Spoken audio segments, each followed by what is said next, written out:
Ok, sí, estamos en vivo. Hola, hola, hola. Buenas noches a todos, buenas tardes. Cualquier hora es hola, hola de yo, Tasha. Hey, everybody, this is Tasha. Tasha teaches Spanish, and this is another episode or talk session, whatever you want to call it, in our series, Hablamos Español. And in this series, we are highlighting and showcasing African-American women who are fluent in the Spanish language, because so often there is a deficit, of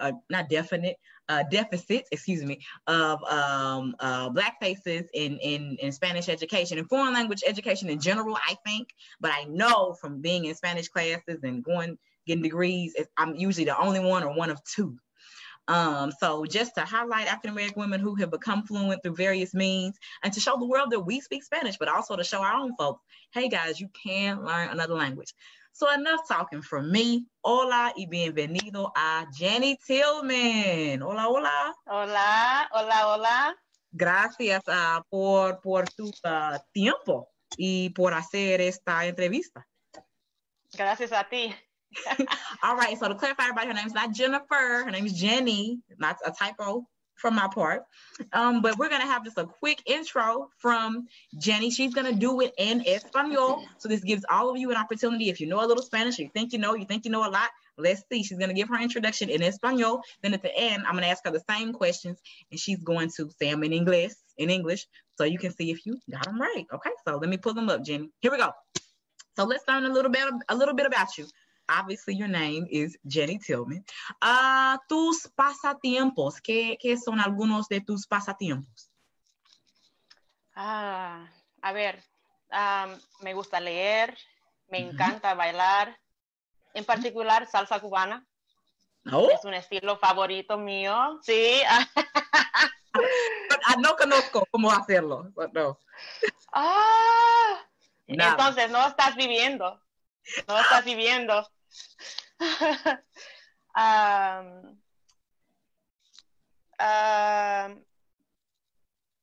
Y claro que sí, me encanta viajar. Quiero conocer más países. Sí, qué bueno. Ok, leer, bailar, viajar. Perfecto. Y Jennie, ¿de dónde eres? Soy de California, del área de Bahía, de la Bahía, de Bay Area. Okay. En una ciudad se llama Hayward. Ok, muy bien. ¿Tu familia tiene niños? Describa tu familia, por favor. Bueno, a mi casa soy yo, soltera, una mamá soltera, y tengo 3 hijas de 14 años, 9 años y 7 años. Oh, ok. Y bueno, gracias, te bendiga, porque yo tengo uno. Y ay. Casi no puedo sobrevivir. Uno, y tú tienes 3. Eres una mujer muy fuerte. Ok. Gracias. ¿Su trabajo o trabajos? En este momento no tengo trabajo, pero antes de la cuarentena era la coordinadora de eventos. Ok. 2 preguntas más. ¿Qué usted quiere hacer en el futuro si sea diferente de lo que haces ahora? Quiero ser un intérprete para los hospitales o clínicas, para ayudar a la gente que no habla bien en inglés y que habla español. Ok, perfecto. Y la última pregunta. Oh, my goodness. Already told me you have a list. Okay. Sus canciones favoritos o cantantes favoritos de la música latina, música latinx. ¿Tú entiendes? Ok. Sí, tengo una lista. La mayoría de mi música es en español. Entonces, escucha Los Racas. Los Racas. Eli Guerra, Sech, ¿Por qué estás haciendo esa cara? No, porque, no, es algo muy bueno. Supongo que con tu lista con estas personas o artistas, es un recordamiento que necesito aprender o conocer más personas famosas, porque nunca he escuchado de Okay. estos artistas. Okay. Sigue. Sí, tengo una lista. Sigue. ¿Qué más? ¿Hay alguien más? Carla Morrison.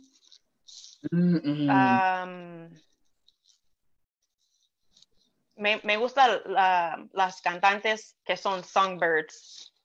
Con la voz muy fuerte, como Mark Anthony o algo así. Sí. Gotcha. Okay. Perfecto. But thank you for you taught me something. I'm like, who is that? Like later on, I'm gonna have you try to message me so I can get the names and Google them. I don't know who that is. All right, so that is a little bit about Jennie, and just who she is as an individual, as a human. But now let's dig deeper and learn about her journey in learning the Spanish language. So let's start at the beginning. Why did you even decide to learn? It began when I was probably about 8 or 9 years old, and I discovered, I started to look at the differences of my grandpa. His hair was different from my hair, like more fine. He just added water, had a comb just to comb it back and start his day. And I'm like, I'm in here combing for hours, putting on hair lotion, oil, grease, just trying to start my day. I'm like, why is your hair like that and mine is like this? Right. He's like, oh, well, my dad is Mexican. Wow. And we're Mexican, but we're also Black. And I'm like, wow. Okay. And so nobody else had even told you? It had never come up? No. Wow. No. So after that, I was already in contact with his dad and his dad's sister, which is my Aunt Dolores. She started me off with some flashcards. Told me how important it was to keep the language in the family. This is a part of our culture. Amen. And I said, okay. And I made a promise to her. Not as a child, I made a promise to her. But then my love for language just started to grow, and I realized it was my passion. It was really interesting. So I'm still trying to keep that promise. That's beautiful. And so really, just how I'm interpreting it, you're really just connecting with your roots. Trying to. It's in your heritage, and you're real close connected to it. So that's beautiful. That's beautiful. Yeah, thank you. Do you know why it didn't come up before the interaction with your grandpa? It was your grandpa, right? You said grandpa. Yeah, it was my grandfather. You know why it never brought it up? I don't know. I think that the language just it goes away. Like a lot of African Americans here in the States, a lot of us don't know any other language besides English, and we don't know what other language there was before our family started to speak English. So I think it just started to disappear. And during that time when my grandfather was a kid, he said he was not even speaking Spanish. He was just listening to it because they had to speak English at school. So it was like they're stopping you at some point. No, don't speak that at school. People are gonna make fun of you. All kind of stuff, Yeah. So it just kind of went away. He lost it. He understands just basic stuff. Hey, buenos días, abuelo. Hey, ¿cómo estás? Bien, ¿y tú cómo estás? And that's it. The end. And then I'm like, oh. But it's not his fault, It's not. Yeah, and that's an honest point. One reason some people lose it because they don't want to be embarrassed. But another reason, sometimes it's systemic. And at school, you would get in trouble for speaking your native tongue. Not just Latinos, Native Americans had an issue. Every culture who's come here with a different tongue. So, okay. But that's great that you found that out and connect and are returning or connecting with your heritage. That's beautiful. Beautiful. Thank you. Okay. So you mentioned your auntie started you with flashcards at that young age, but when you I don't know when you got serious, but when you really started intentionally learning, how did you begin that process? In junior high, so between 6th and 8th grade, you had to have a certain GPA to even take a language. And I never made it to that number. So I was just like struggling between ages 11 through 12 or 13. Once I got to high school, I was able to take a class, and I just took all 4 years. So that's when it really just started to speed up, because now I was learning how to read and write. So yeah, all right. And most people, when I talk to them, they say, I don't remember any Spanish from high school. They like a high school. What's that? You know, but not you. That's good. You was serious. It depends on the teacher, because sometimes people don't get a good teacher, and then it ruins the experience. Amen. Amen. That's true. Okay, next up. How do you keep your language fresh and your skills sharp right now? Oh man, my day's so full. I try to start the day off reading out loud in Spanish, 30 to 40 minutes, anything, whatever, articles, whether you're on Facebook, scrolling your timeline, you pick up a book, just read out loud, try to pronunciate every word. It's like an exercise for your tongue placement in whatever your target language is. So I try to do that. Write down any words that I don't know. I have a book, I don't know if you have it, 501 verbs, Spanish verbs. I've seen it, but I don't have that. Ooh, I started a challenge with another friend of mine, trying to do 10 words a day, just review them, and then when there's new words come up, okay, now I'm going to study this word so I could add it to my vocabulary expansion. I need to get in on that. Yeah, yes, okay. But I like that. Out of everybody I've talked to in this series or just regular life, nobody's ever mentioned that, starting the day reading Spanish. It kind of reminds me of people who are big in a religion, you know, just have people wake up and read a devotional. It kind of reminds me of that. Okay, yeah. I like it. I'm looking intently. I'm like, I need to do this. These some good tips. Yeah, okay. It really helps. It really helps. Good. And now, and you mentioned what you previously did in your job. Did you use it at all then? Yes, because the company I was working for was a Spanish catering, so we made paella. You like paella? Yes, ma'am. Yeah, so it was really popular. That's mostly what I ate when I lived in Spain. Yes. Yeah, so I always tried to communicate with the chefs because I was the person at the top. So it's easier just speaking Spanish. Just real quick. Boom, boom, boom. I need this, and this. Okay, cool. All right. And then go back in English. Yeah. Good. Okay. When you were in the learning stage or early stages, because really, I guess we always learning, but the earlier stages of your language acquisition, foreign language acquisition, what did you find most difficult? Referring back to my grandfather losing his language skills, my mom never picked it up. And so at home with my mom, which was also a single mother, there was no Spanish spoken. So I had to learn outside the house, which kind of slowed it down. In my opinion, it slowed it down for me. So that was what was most difficult. So I had to immerse myself somehow while living in a house that spoke only English. So it had pretty much finding somebody to practice with on a frequent basis. Yeah. Yes. That's a good point. Did your high school, I know when I got in college and started learning, they put on a lot of activities for us. Did your high school ever have conversation tables or little events where y'all could practice? No? I don't remember that because I think if they did, I would have been a part of it. Probably not. Do they have a Spanish club? I know schools have Spanish clubs. I think they did have a Spanish club, but I wasn't a part of Spanish club. At that point in high school, I was not using my voice. So, you know, there's that other part of your brain where you just understand everything, and then you never use your own voice to make your sentences, like what my daughters are doing now, trying to use their own voice. I was doing that. So I'd be chatting online, everything in Spanish, blah, blah, blah, blah, blah. As soon as they go to speak, I'm like, ¿Qué dijiste? Otra vez. Okay, otra vez. Every time. So, yeah. Yeah, and I tell people who I work with, I'm sure there's like facts on it, but just through my experience, you know, language comes in different stages. And for me, speaking has always come last. And I see that mostly because part of it is, I think the biggest thing is just a lack of confidence in most people. I know it was for me. You scared you're going to sound stupid, and you probably are, but that's okay. Like sound dumb so you can get to the, you know, the correct way. Gotta make the mistake. Yeah. Exactly. So I think, I always tell people the speaking is always last, and half that battle is just you believing in yourself to speak it. Yes. Yes, that's true. Next up, is there anything that currently now is difficult? So you mentioned previously the difficulty was finding somebody to speak and engage with on a frequent basis. Now that you're, you know, seasoned in Español, is there anything that's still difficult?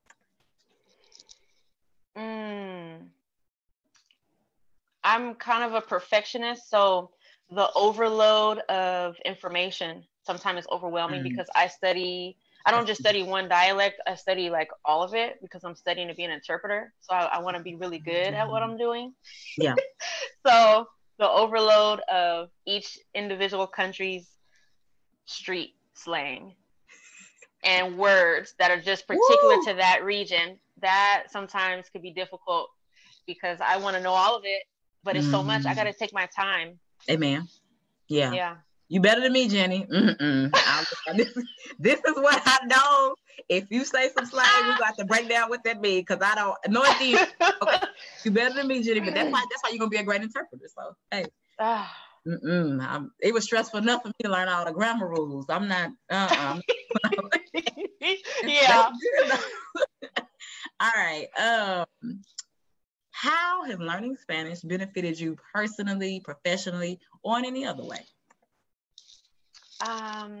Personally, I feel more connected to a part of my heritage. Mm-hmm. I'm still working on the African part. That's a little more difficult, as we know, to obtain.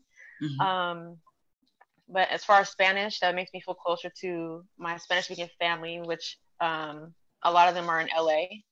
So I'll try to reach out here and there and talk with them, but they're so distant, like fourth cousin or something, It's my grandpa's second cousin, they old and everything. Yeah. So it's a little different. Yeah. Professionally, I feel like I'm able to connect with more people. The two worlds are now one world because I could just switch in between and I could hold a conversation with, English and Spanish speakers at the same time. Mm-hmm. Yeah. Mm-hmm. Good. Beautiful. All right. Now, this is my experience. I don't know what you've gone through or heard, but especially once I started learning, especially now, people automatically assume you're going to make just a lot more money just because you speak two languages. Like they'll say, you're going to make that big money. And I don't know what they think big money is. So let's just say $100,000. That's big in Arkansas. Let's say $100,000. Have you found this assumption to be true? Do people also tell you the same? Oh, you're bilingual. I know you're making a lot of money. If you get that as well. Yes. First they see that that I'm Black and that I speak Spanish, and they're like, oh, and I'm like, oh, well, why do you speak Spanish? I'm like, oh, I try to make it simple because the story's so long. I'm like, I'm studying being an interpreter, and then their jaw drops, and they're like, that's so much money, but they never say how much money. I'm like, well, how much money is it? Because maybe I'm misinformed. How much? So from that assumption, I think that they think I'm gonna be just reeling in dollars, just pouring on me. Yeah. I hope it's true. But me too. I'm not being an interpreter, but just in any realm, because like previously I was a high school Spanish teacher, like in school, in a charter school, and making regular boo-boo teacher pay. It really depends. I guess court interpreters are paid a lot because they say that's real prestigious or whatever, but we'll see. Yeah. We'll find out. All right. The court interpreters, those are the people that are actually making the big money. Or what? I was listening to NPR a couple weeks ago, and they were talking about how the importance of interpreters with presidential elections and interpreting for Telemundo, and okay. Mm-hmm. Mm-hmm. I'm my wheels are turning, but I guess my point is everybody out there don't just think just because a person speaks two languages they automatically rich. That's my point. So right. All right. Next up, and you kind of hinted on this. Well, two questions coming up. This one is about Latinos. So how do Latinos respond when you start speaking Spanish? Initially they're shocked. I get a few different responses. So initially it's like shock. They're just staring at me. I'm still speaking. They're staring. Their mouth is probably opening a little bit because it's starting to drop, And I just continue. Before I'd be like, oh my God, maybe I said something wrong. Now I just keep talking. Like, I see your face, but look, this is what I need. 3 libras de carne asada, por favor. Like, are you listening? Some people they don't do anything. They just speak back in Spanish. Some people only speak back in English. Yeah. You probably had that happen before. You're speaking in Spanish and they look at you and they're like, yeah, we have that. And I'm like, no hablas español. And they're like, oh, pues sí. Okay, entonces, hablamos español. Hello? You know, excuse me, I spoke to you in Spanish. Can you speak back to me in Spanish? Thank you. I get that a lot. Mm-hmm. So wait a minute with that, because that's kind of hitting on another point I want to make, I guess. You think they're not responding in Spanish and it's like it's in a rude, in a sense of being rude? Sometimes, or maybe like it's with that feeling like I'm not supposed to be speaking it. Like, what are you doing speaking it? Like, did she just speak to me in Spanish? Nah, I'm just gonna speak to her in English. Okay. Yeah. Do you think ever, because I know I've gotten, not that necessarily, well, I guess sometimes, but what I get more than that is just like a bad look. And in the past, I felt guilty. Like, do you think some of them think we're trying to steal their culture and that's why? Yeah, sometimes. It depends, you know, of course it depends on the person. Because there still is a lot of racism in the Spanish-speaking world. So it really depends on who you walk up on. Yeah. And the crazy thing is, you know, this is for anybody, you know, Black, white, Latino. But I guess some people forget that it's people who look just like you and I, and they 100% Latino because they're from Panama, the República Dominicana, Cuba. Like, it's so many Afro-Latinos. So I guess I understand why Black and white United States residents would be confused. But I would imagine Latinos where you know, we come in all shades. So, you know, who says I'm not Panamanian? I mean, I'm not, but it's just, we come in all shades. I could be 100% Latina and still, you know, speak. So, okay, just now. So please to the next question. How do Black people and other people, European Americans, everybody else, how do they respond? And excuse the background was my son just entered the room. But go ahead, Jennie. Okay. Oh man. Other Black people, sometimes they're like, oh, girl, you speak Spanish? Go ahead, girl. Okay. You know, it's kind of like that. Like, oh, I see you. On the other hand, I've gotten, do you know that you're Black? What are you doing speaking Spanish? Yes. Jennie, I ain't never heard that. Ooh. And I'm just like, well, of course, you know, of course I know. Yeah, I know. And it's great. But I can still speak Spanish, you know what I mean? I get that. Most of the time it's just another level of surprise. They're just like, oh, caught off guard. But then sometimes people are like, oh, I could use you, girl. I got this and this. I need you to translate this. So it also opens up other doors of networking. Good. Amen. But that's the first that I ain't never heard nobody say that, you know, Black. Oh my gosh. Ouch. Because to me, like, when you say that, to me, it's like you're limiting what Black is. Like I just said, there's so many Afro-Latinos who maybe they don't call themselves Black, but they're still of African descent, just like this. So, like, don't limit what Black is and what we're capable of doing. But anyway, okay, next. Lord. I know. What do you recommend for those wanting to learn a language? You had your reasons. It was a way to connect with your heritage. You started young, you know, compared to other people, starting young with your aunt, but then even young for high school. So if somebody grown now, 21 up, 30, you know, or so, what's your recommendation for making those first steps? I'd probably start with learning the vowels and alphabet of a language, and try to immerse yourself in whatever that language is. Learn about the culture, the mindset, because that helps with your sentence structure. And when I say immerse yourself, I mean everything: music, what you're listening to, anything, talk shows, radio, in the car. Don't listen to English at all. Listen to whatever that target language is. I mean, you have to be forceful. You have to want it, or it's not going to come, or it's going to come real slow. So that's good. That's good. That reminds me of, what's that woman name on YouTube? Ambi, is that right? Oh, Ambi. Yeah, Ambi Gonzalez. One of her videos was talking about how she just would go to a Mexican restaurant, or just her beginning or early stages, that immersion. But I love her. I think you recommended her to me. I think you're the reason I know. with that though, okay, how soon or how early is too early to start putting your phone in Spanish and your computer? Since you said make it all around, what's too early? Or do it right away?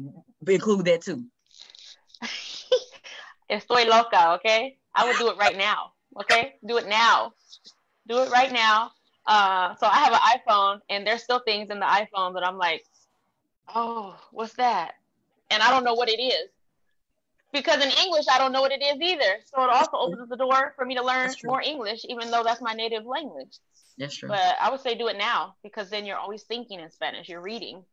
Yeah, that's good. I knew a woman, she said when she started, she used to pray in Spanish. Like that was one of her early stages, just praying and having conversation with the Lord. So that was interesting. But yeah, okay, good point. You said pretty much you're saying just dive in. Get in there. Get in.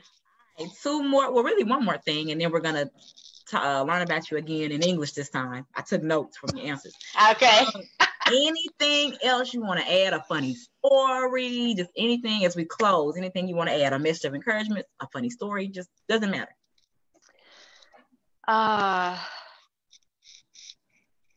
Get with other people that are doing the same thing you're doing as far as language.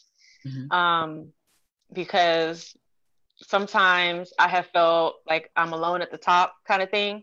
The more immersed I get, the less that I talk to people that only speak English, Wow. So if you're able to connect with other people that are doing the same thing as you, it doesn't matter what the level of learning is, you guys are both going to pick up on whatever this person has learned, they're going to learn what you got now, and you're going to switch. So language exchange.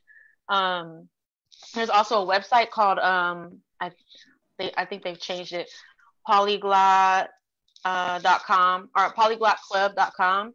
And I've been a member there since maybe 2010, and I've met a lot of people from around the world that are you just exchange language, and I've become friends with these people. I've never met them in person, but we have a friendship that's 8 years now.